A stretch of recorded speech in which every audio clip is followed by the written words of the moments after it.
perform best when they have a clear goal in mind. And it's your ability as a leader to describe a concrete and clear finish line that enables them to take greater accountability or be committed to the work at hand. I thought I'd test this hypothesis once with some really high-minded social research. My wife said I was just pranking some preschoolers, but you be the judge. I was working in our church's children's department one morning, and I thought it'd be kind of fun to get the kids all involved in an activity, and so I asked them if they wanted to participate in a race. And I walked around saying, "Hey, you want to be in a race? You want to race?" And a number of them got excited, and it really only took a few minutes of me wandering around the playground and hyping this idea of saying, "Hey, you want to be in a race?" for me to have 4 really highly motivated little racers ready to go. So I pulled a stick over and placed it on the ground, and I told them, "This is the starting line. Everybody get behind the starting line." So they all lined up there. And then I said, "Okay, are you ready to run?" And they said, "Yeah." And I said, "Are you ready to run real fast?" And they said, "Yeah." And I shouted, "Go!" And they leaped into action. Now, you may notice as I'm telling you this story that I've left out one important detail: the finish line. Now, I didn't just omit it in the way I'm describing it to you.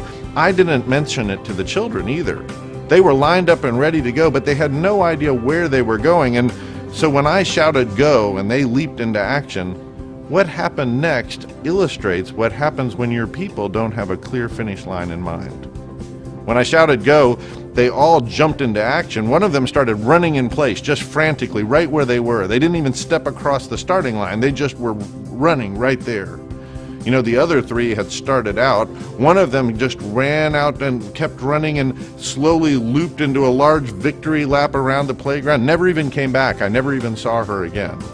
2 others were a few steps away when they looked over their shoulder and they said, "Where are we running to?" And about the time that I turned my attention to them to answer that question, I found that they were just pushing and shoving. They'd lost interest and they were sort of weaving off through the other people on the playground. Now think about this for just a minute. When you don't clarify the finish line for the people that you lead, some of these things happen in your organization as well. Some of them are high achievers and they leap into action, and this is like the child that didn't cross the starting line but just ran in place, and they get really busy. This is activity at the expense of progress. Because look, busyness is a standard that's satisfied when you look around the room and you see everybody is doing something. But progress is a standard that's only satisfied when the distance between where you are now and where you want to be diminishes. So without a clear finish line, people may find that they're simply busy and not making progress.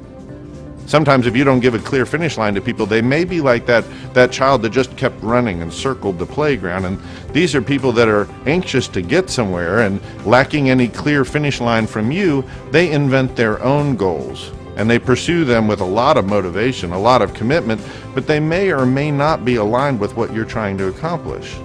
And finally, we have our 2 little racers that by the time I could say anything to them had sort of lost interest and started picking on each other and wandered off course. If you don't provide a clear finish line to your people, you may find that you have organizational issues as they sort of lose their focus and small things become problematic. They maybe have interpersonal problems or conflict in your organization as they sort of wander away from the direction that you intended to go. So if you want to inspire people to run the race well, if you want the people you lead to step up to greater levels of accountability and commitment, then you need to give them clear direction. And in particular, you need to take the time to clarify a very specific finish line.